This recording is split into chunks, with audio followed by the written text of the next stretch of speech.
Bien, señores estudiantes, hoy vamos a explicarles con respecto a la articulación del codo.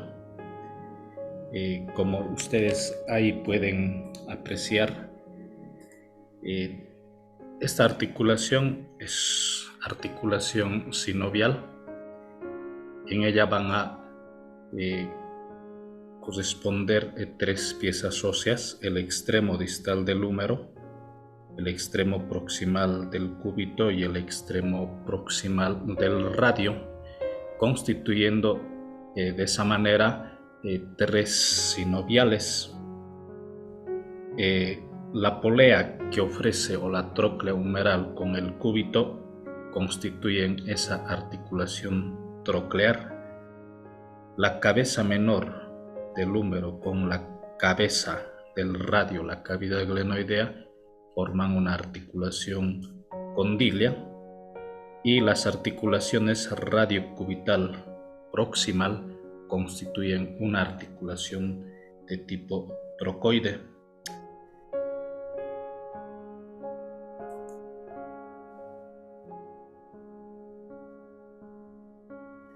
Acá vamos a ir mostrando con respecto a las superficies articulares.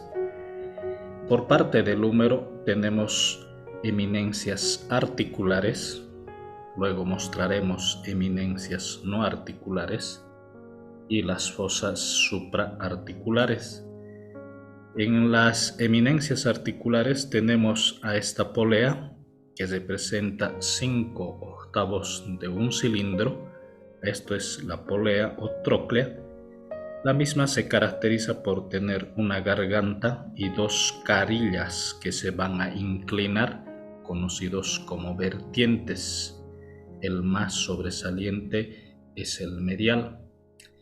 Mientras que en la parte lateral encontramos el cóndilo o cabeza menor. Este se proyecta y mira hacia adelante, hacia abajo, y este es la que se va a corresponder con la cabeza del radio. Entre estas superficies articulares nosotros vamos a encontrar un canal que se conoce como el canal cóndilo-troclear. Acá se puede evidenciar este canal cóndilo-troclear. Este canal vertical es la que se va a corresponder con el perímetro de la cabeza del radio. Por lo tanto, estas dos superficies articulares van a estar tapizados por cartílago articular.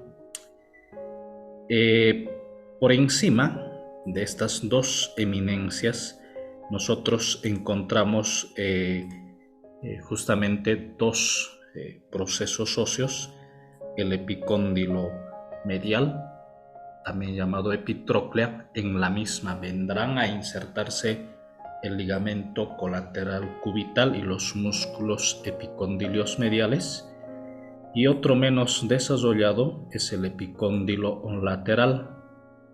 En la misma se inserta el ligamento colateral radial y de paso los músculos epicondilios que son laterales. Luego encontramos dos fositas en la cara anterior: la fosita coronoidea, que en los movimientos de flexión se aloja el vértice del coronoides, y la otra fosa es la fosa supracondilia o radial.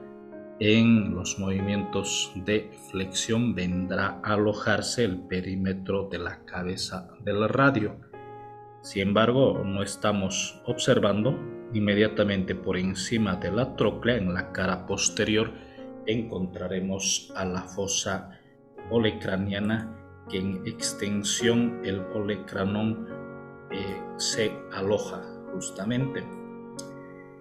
¿Qué ocurre con los extremos proximales de las piezas antebraquiales? En primera instancia nosotros observamos de que existe una carilla articular amplia en la ulna, y esa carilla se forma a partir de fusión de este proceso que es vertical y posterior, conocido como el olecranon, y otro que es anterior y horizontal, que se conoce como apófisis coronoides, y existe esta interlínea que corresponde a la unión de estos. Resultado de ello, cara anterior del olecranon, cara superior de apófisis coronoides, es que ahí se forma esta carilla conocida como carilla sigmoidea mayor o carilla o incisura troclear. Desde el pico, como se puede apreciar, del olecranon hasta el pico de apófisis coronoides se marca esta cresta saliente y se va a corresponder con esta garganta de la polea de esta tróclea. A los lados nosotros encontramos presencia justamente de dos excavaciones ligeramente planas, pero en sentido vertical son cóncavas. Encontramos una carilla lateral y una carilla medial. Estos se corresponderán con los vertientes de la polea, vertiente medial y vertiente lateral. E inmediatamente por detrás de este carilla encontramos a la cara posterior y el vértice del olecranon. En la cara posterior y en los bordes es donde va a terminar insertándose el músculo tríceps, mientras que en la cara inferior de lo que es el apófisis coronoides nosotros encontramos una tuberosidad. Esta tuberosidad justamente corresponde para la inserción del músculo braquial. Hay un borde medial bastante pronunciado para inserción de músculos antebraquiales y los ligamentos mediales de esta articulación.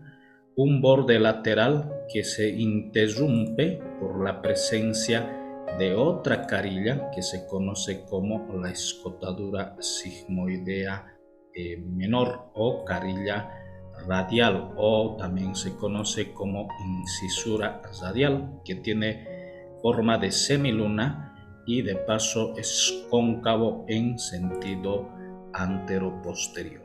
Esta se va a corresponder con el perímetro de la cabeza del radio, formando la tercera articulación, que es de tipo trocoide. Mientras que por parte del radio, lo que nosotros encontramos en primera instancia es esta, la cabeza. En su perímetro, en la parte medial, es más alto este perímetro debido a que ese nivel va a ofrecer una carilla articular, y esta carilla articular también tiene forma de semiluna, y justamente esta es la que se va a corresponder con esta cavidad sigmoidea menor. Su cara superior de este cilindro óseo ofrece una superficie excavada, y la misma se conoce como la cúpula radial o la cavidad glenoidea del radio. La misma se articula con la cabeza menor, conocido como el cóndilo del húmero, y de esa manera constituyen esa articulación de tipo condilia. Más abajo encontramos una zona estrecha que se conoce el cuello del radio, y más inferiormente, cosa que no vemos, está la tuberosidad bicipital. Estas superficies articulares, tanto la superficie conocida como incisura troclear y la incisura radial, van a estar cubiertos por cartílago hialino, y lo mismo será la cúpula radial y el perímetro de la misma. Todo ello corresponde a lo que es superficies articulares. Si se han dado cuenta, esto es un repaso simplemente de osteología de estos huesos que habíamos tocado en clases anteriores. Bueno, acá ya observamos de estas superficies vista anterior, polea, cóndilo, canal cóndilo troclear, la incisura troclear, cabeza del radio, perímetro, incisura radial, la articulación radiocubital, las dos tuberosidades para el músculo braquial y para el músculo bíceps.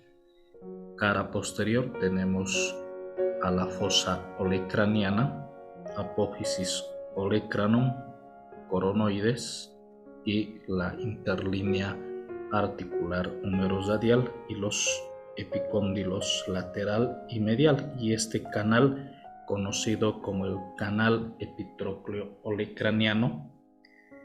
Vemos los cartílagos articulares, eminencias articulares del húmero, las dos incisuras del cúbito y la cabeza del radio.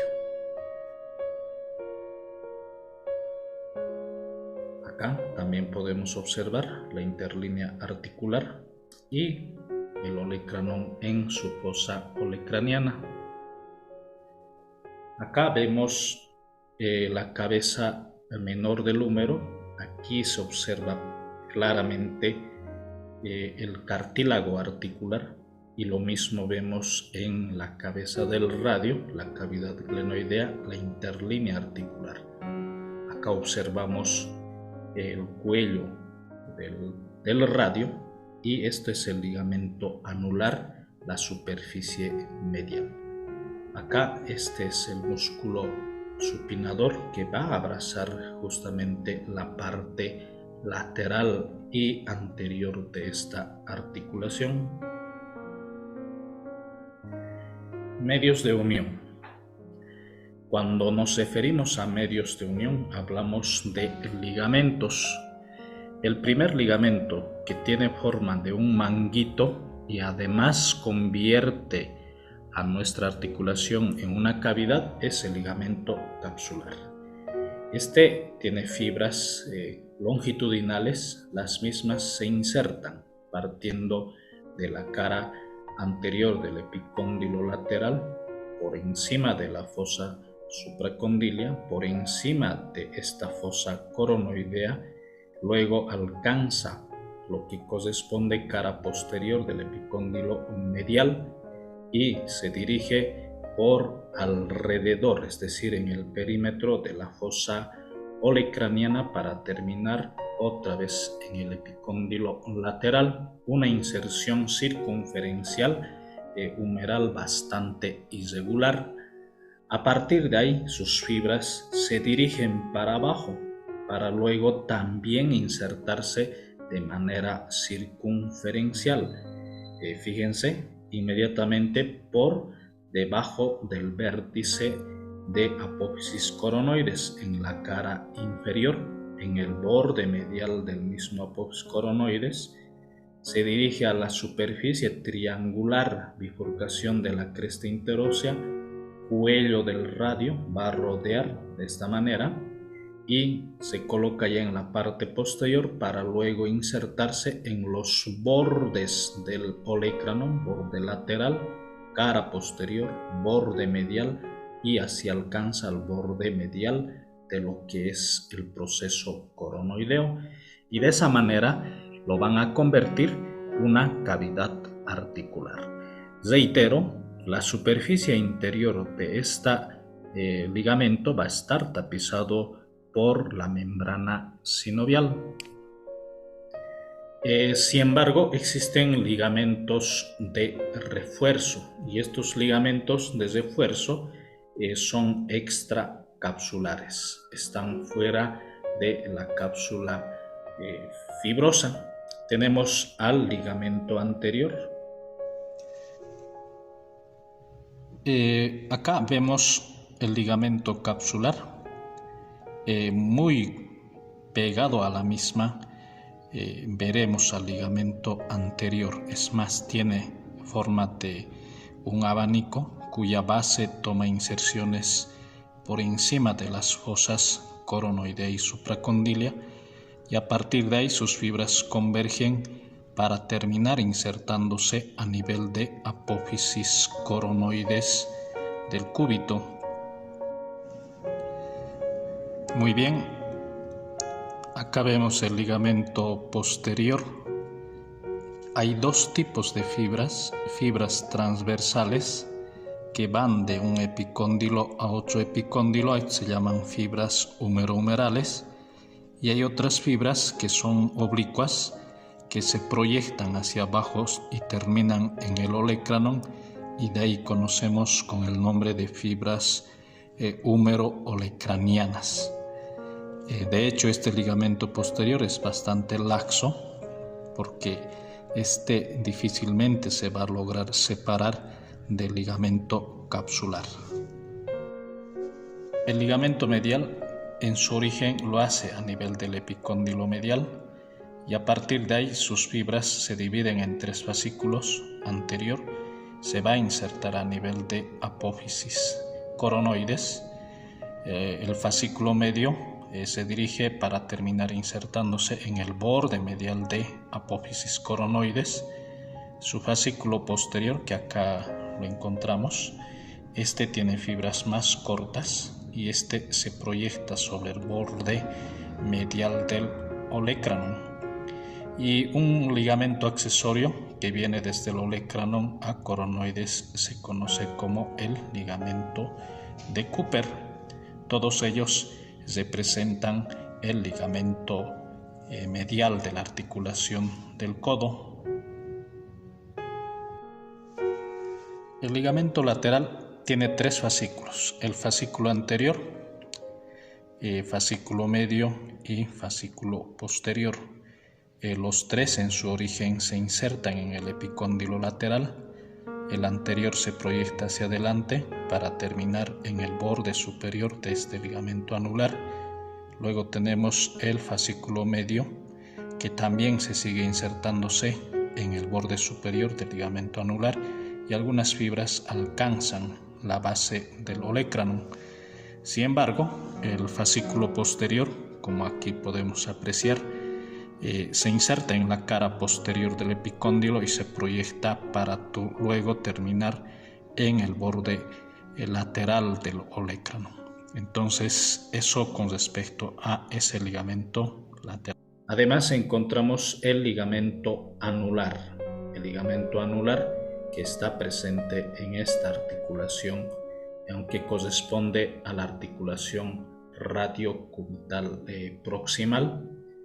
La cuerda oblicua, que es otro ligamento que va desde la superficie triangular a la raíz inferior de la tuberosidad bicipital, y además va a estar en el fondo el ligamento cuadrilátero de Denusé. Eso con respecto a los ligamentos. Sinovial. Bueno, recuerden la membrana que tapiza la superficie interior, se extiende desde la inserción humeral hasta la inserción antebraquial, y a partir de ahí se va a filtrar ese líquido que, a su vez de lubricar superficies articulares del húmero, también lo hace a las superficies articulares de los huesos antebraquiales, incluso más allá, lubricando la superficie interior y por ende el cuello del radio. Va a enviar una prolongación descendente para compartir la articulación radiocubital proximal. Sin embargo, en la parte anterior va a haber una colección, a la misma se conoce como el receso anterior, justo a nivel de las fosas supracondilia y la fosa coronoidea. Sin embargo, en la parte posterior, donde está la fosa olecraniana, también se forma otro receso que se llama el receso saxiforme, receso posterior.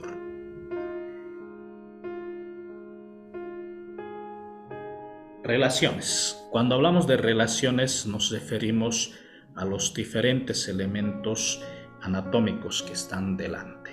Podemos clasificar relaciones medianas y relaciones lateral y relaciones mediales. Todo esto por delante. Cuando vemos que una relación íntima lo harán estos dos músculos, el músculo bíceps y el músculo braquial. Estos están en íntima relación con nuestra articulación en la parte medial. Pero sin embargo, ya en la parte medial encontramos la presencia de nuestros músculos epicondilios mediales. Y en la parte lateral encontraremos a los músculos epicondilios laterales y dos músculos que se insertan en el borde lateral, entre ellos este músculo brachioradial. En ese sentido, acá nosotros vamos a observar la formación de dos canales. El canal bicipital lateral, que se forma a partir del borde lateral del bíceps, y el borde anterior del brachioradial. Por la misma va a ir como contenido el nervio radial, y además a partir de esta arteria, la arteria recurrente radial anterior. Mientras que entre el borde medial del bíceps, por delante su expansión aponeurótica, por dentro el borde lateral del pronador redondo, forman otro canal que se llama el canal o surco bicipital medial. Como contenido tenemos a la arteria braquial, un poco más abajo se divide arteria radial que ustedes ahí tienen, y de paso vamos a observar una rama profunda, la arteria cubital. Además tiene como contenido este nervio, el nervio mediano, pero las arterias también tendrán, como se observa en esta otra imagen de disección, a las dos venas satélites.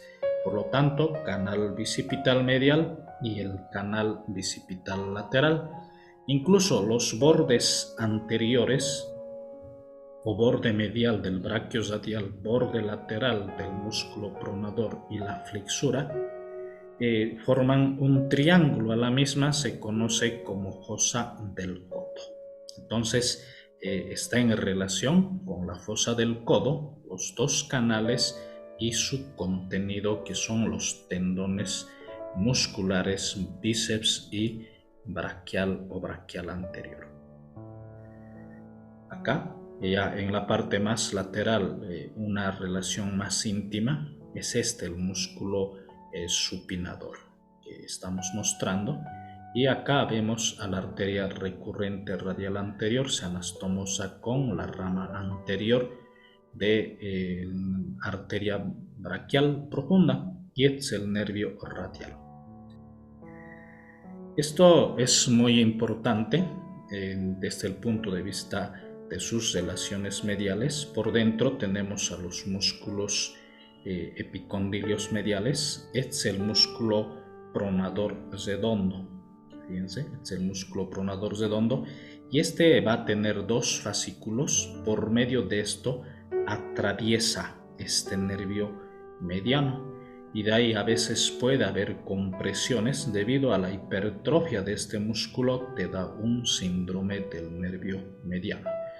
Puede darse esto con parestesias a nivel de la palma de la mano o con problemas de déficit motor de los músculos flexores, que en su momento explicaremos. Es el canal o surco bicipital medial, nervio mediano, y ahí tenemos a la arteria braquial. Aquí está el bíceps. Esto es la expansión aponeurótica. Luego tenemos al músculo palmar mayor. Esto es el flexor radial, flexor radial del carpo. El músculo flexor común superficial de los dedos, y es el músculo flexor cubital. Este es muy importante porque detrás del epicóndilo medial se forma un conducto para el nervio cubital. Pero antes de eso, unos 8 centímetros de eso, incluso tomando en cuenta el septum fibroso y el fascículo medial del tríceps, se forma una arcada, un canal. El canal se conoce como la arcada de Straders, ¿no? Este es un canal que finalmente va a atravesar este nervio cubital para justamente llegar a ese canal epitrócleo olecraniano. Otra vez tenemos al nervio cubital, epicóndilo, olecranon, y justo tenemos a este túnel, que a su vez el flexor cubital van a constituir este túnel, y también puede haber problemas de compresión de este nervio cubital. Acá también observamos, fíjense, este es el canal de Strader, ¿no? el túnel, y finalmente alcanza el túnel del nervio cubital. Ya esta es una relación posterior, epicondilio o lateral. Lo que vemos es el músculo supinador, el músculo extensor común de los dedos, el extensor propio del dedo meñique, el músculo extensor cubital, y luego tenemos al anconio, y acá se están separando a los músculos extensores radiales, corto, largo, y el músculo braquioradial. Por lo tanto, en su parte lateral, el músculo que está en contacto íntimo será el músculo supinador. Esta otra imagen más próximo, músculo supinador, por las inserciones nos ubicamos los extensores radiales, y acá están los extensor común de los dedos. Este es muy importante porque el nervio radial, su rama motora, se introduce entre este fascículo superficial y por dentro entre el fascículo profundo. A este trayecto se conoce como arcada de Frost, y nosotros podemos estar frente a compresión de este nervio. Eso se llama el síndrome de arcada de Frost, que finalmente el paciente manifestará sensaciones de adormecimiento del dorso de la mano o problemas de déficit de los músculos extensores. Ojo a considerar esta relación nerviosa en el espesor de este músculo. Acá otra vez podemos mostrar la arcada de Frost. Por ahí va a ingresar la rama motora para finalmente llegar a la parte posterior entre los dos planos. Y acá tenemos al túnel del nervio cubital. Después del túnel o la arcada de Straders, vamos a ver este túnel que está entre la cara posterior de la epitróclea y el borde medial del olecranon. Por ahí va a atravesar el nervio cubital y se convierte en túnel debido a la inserción que tiene las dos cabezas del músculo flexor cubital, una cabeza humeral y una cabeza olecraniana.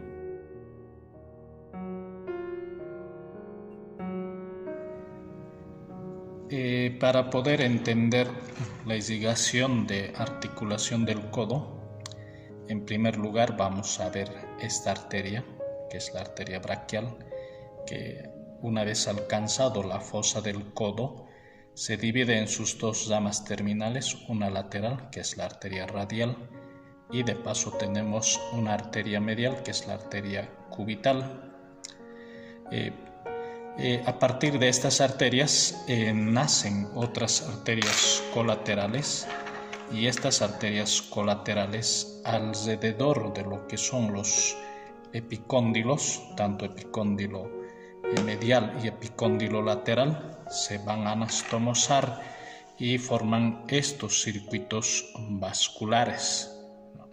Por lo tanto, el circuito vascular medial, como ahí apreciamos, está formado por una rama colateral que viene de la arteria braquial, se llama colateral cubital inferior, se proyecta hacia abajo, por encima de este epicóndilo se divide para luego dar una rama anterior y una rama posterior. Sin embargo, nuestra arteria cubital a este nivel da origen a esta arteria llamada tronco de las secundentes cubitales. Este también va a dar una rama anterior y una rama posterior que se van a anastomosar, y de esa manera forman el primer circuito vascular periepicondilio, y a través de eso se irriga la parte medial de la articulación del codo. ¿Qué ocurre con otro circuito vascular? En primera instancia tenemos a la articulación braquial profunda que le acompaña al nervio radial. Esta se divide por encima también del epicóndilo en una rama anterior y una rama posterior. Estos se van a anastomosar con las arterias recurrentes radiales. Ahí al fondo nosotros tenemos esta arteria recurrente radial posterior y en su parte anterior nace esta arteria, la arteria recurrente radial, llega a este canal bicipital y se anastomosan, y a partir de ahí van a formar ese circuito vascular periepicondilio y de esa manera irrigan por la parte lateral a nuestra articulación del codo. Sin embargo, nosotros vamos a ver cómo estos dos circuitos, el circuito periepicondilio medial y periepicondilio lateral, se van a anastomosar por puentes transversales. Esto es la arteria supraolecraniana porque está por encima, y esta es la otra arteria que es la infraolecraniana. De esa manera ocurren anastomosis de ambos circuitos. En cuanto a la inervación, este es el nervio que va a dar sensibilidad. Por la parte medial, este es el nervio cubital. Y fíjense, aquí está el canal epitrócleo-olecraniano, y en ese momento emite las primeras ramas colaterales, y los cuales están destinados para esta articulación del codo. En la parte anterior tenemos en un canal en el surco bicipital lateral este nervio, el nervio radial, que finalmente en la interlínea se divide, uno que es más delgado, rama sensitiva, y la otra es bastante gruesa, que se introduce en el espesor de este músculo supinador, la rama motora. Pero antes de ello van a emitir ramas que son articulares para la articulación del codo, son filetes sensitivos. Otro nervio que no está acá, pero alcanza el canal bicipital medial, es el nervio mediano, que también va a dar ramas articulares. El nervio musculocutáneo también va a dar una inervación de tipo sensitivo a nuestra articulación del codo.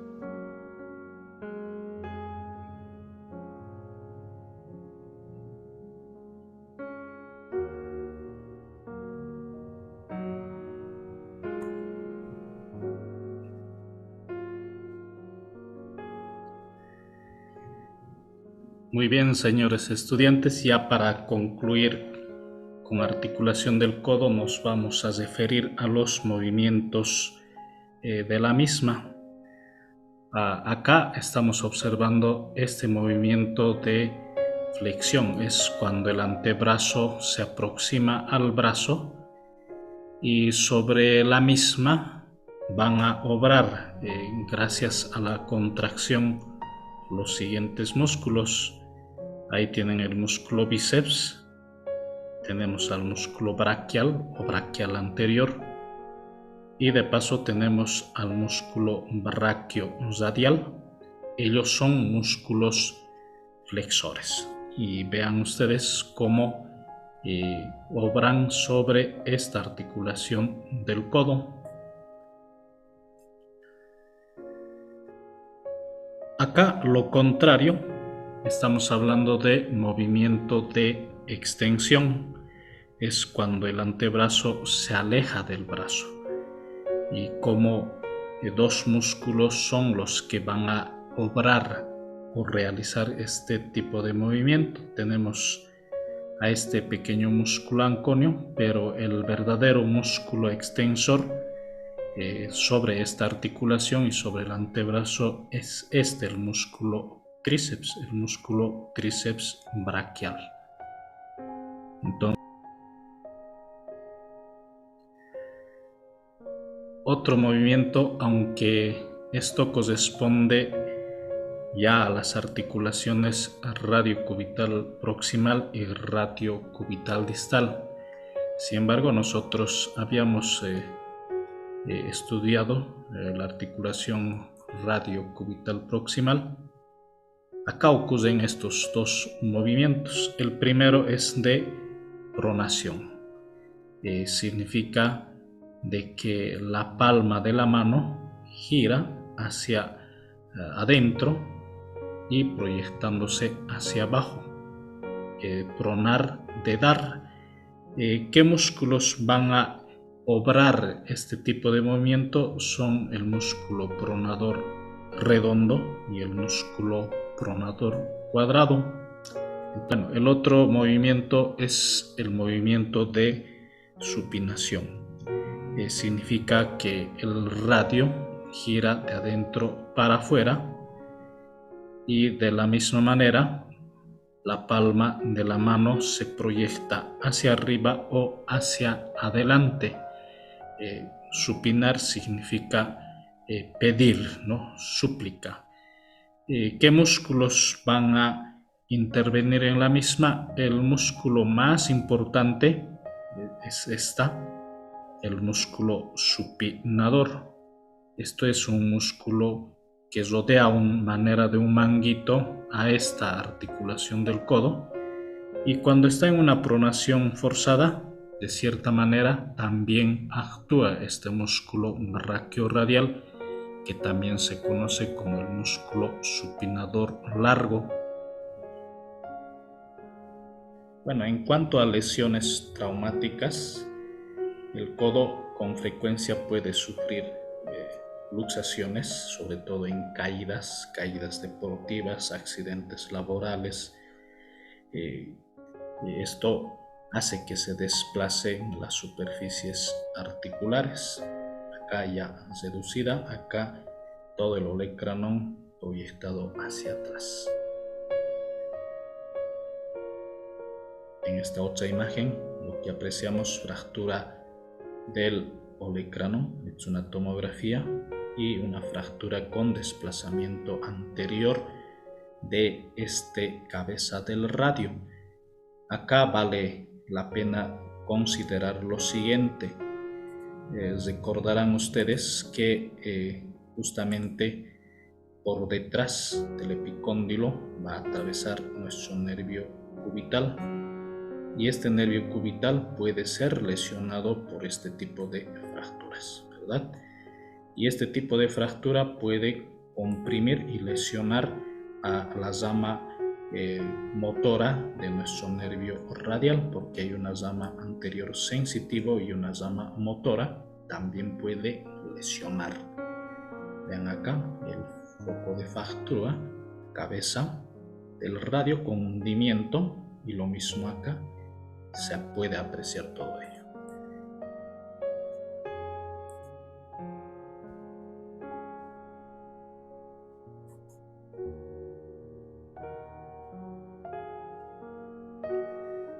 Una fractura de la cabeza menor del húmero, fractura del olecrano, y acá lo mismo tenemos la fractura de epicóndilo medial. El olecrano, fíjense, acá luxofractura típico conocido como de Montegia. Otra vez aquí vale la pena recordar, a este nivel se va a lesionar nuestro nervio radial, y en este canal epitrócleo-olecraniano se va a lesionar nuestro nervio cubital. Hay posibles lesiones de estos nervios, y de ahí en esos pacientes debemos valorar a estos nervios. Eso es lo que nos enseña la anatomía.